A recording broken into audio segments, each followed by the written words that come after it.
பார்த்தீங்கன்னா basics friend வாரம்னு சொல்லியிருந்தான். ஃப்ரெண்டை காணும்.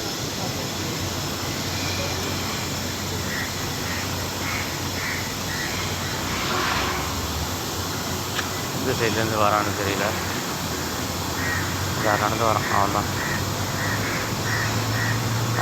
அதான் வரான். ஸோ இதில் வந்து பார்த்திங்கன்னா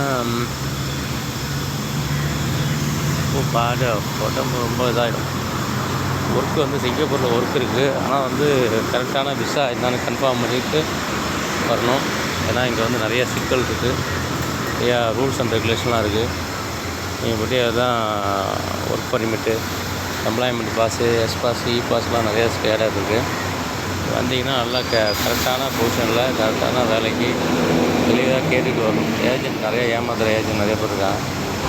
ஏமாற்றிடுவாங்க. ஏமாத்துறவங்க நிறைய பேர் இருக்கான். இதுக்குன்னே ஏமாத்துறதுக்குன்னே இருக்கானோ. அதனால் காசு தான் அவங்களுடைய குறிக்கோள். நீங்கள் எப்படி போனாலும் பரவாயில்ல, காசு தான் அவங்களுடைய குறிக்கோளாக இருக்கும். அதனால் மேக்ஸிமம் வந்து நீங்கள் கரெக்டான ஜாப்பு என்ன ஜாப்புன்னு தெரிஞ்சுக்கிட்டு கரெக்டான ரூட்டை பிடிச்சி கரெக்டாக பிளான் பண்ணி வரணும். வந்து மாட்டிக்கக்கூடாது. இல்லை வேலை ஜாப்லாம் நல்லா தான். ஸ்டார்டிங்கே ஒரு 1 lakh சேலரி தான் கொடுக்குறாங்க. ஆனால் வேலை வந்து இந்தியாவில் இருக்கிற வேலையை விட 2 மடங்கு அதிகமாக இருக்கும். வேலை வந்து அதிகம்தான். ஆனால் ஊரில் வந்து சொல்கிறது வந்து வேலை நல்ல வேலைன்னு சொல்லுவாங்க. ஆனால் கஷ்டமான வேலை தான் எல்லாமே. சிங்கப்பூரை பொறுத்த வரைக்கும் எல்லாமே கஷ்டமான வேலை தான். எல்லாமே கஷ்டமாக தான் இருக்கும். கொஞ்சம் மேனேஜ் பண்ணி தான் அனுசரித்து போக வேண்டியதாக இருக்கும். ஏன்னா இது வந்து ஃபுட்டு வந்து மெயின் இம்பார்ட்டன்ஸ். ஃபுட்டுக்கு வந்து ரொம்ப இம்பார்ட்டன்ஸ் கொடுப்பாங்க.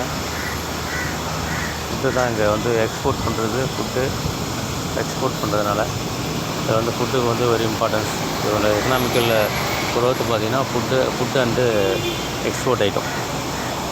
இதில் தான் சிங்கப்பூர் வந்து பயங்கரமாக இன்வெஸ்ட்மெண்ட் ஆகுது. ஸோ அதனால் ஃபுட்டுக்கு வந்து இம்பார்ட்டன்ஸ் கொடுப்பாங்க. அதே மாதிரி ரூல்ஸ் அண்ட் ரெகுலேஷன் வந்து டிராஃபிக் ரூல்ஸ் எல்லாம் பயங்கரமாக கரெக்டாக ஃபாலோ பண்ணும். கொஞ்சம் எதாவது பண்ணாலும் ப்ராப்ளம் ஆகிடும். டிராஃபிக் ரூல்ஸ்லாம் கரெக்டாக ஃபாலோ பண்ணணும்.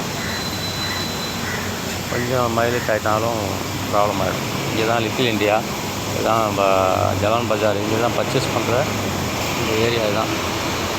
இதில் போனீங்கன்னா பர்ச்சேஸ் பண்ணிக்கலாம். இந்தியா கடைலாம் இருக்கும், தமிழ் கடைலாம் இருக்கும்.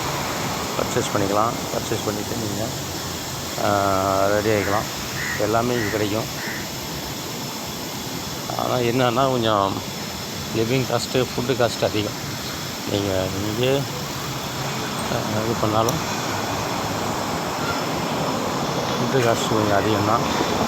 இந்தியாவை கம்பேர் பண்ணுறப்போ ஒரு தோசை வந்து அந்த 50 காசு கன்வெர்ட் பண்ணுறப்போ தோசை வந்து 200 கிட்ட வரும்.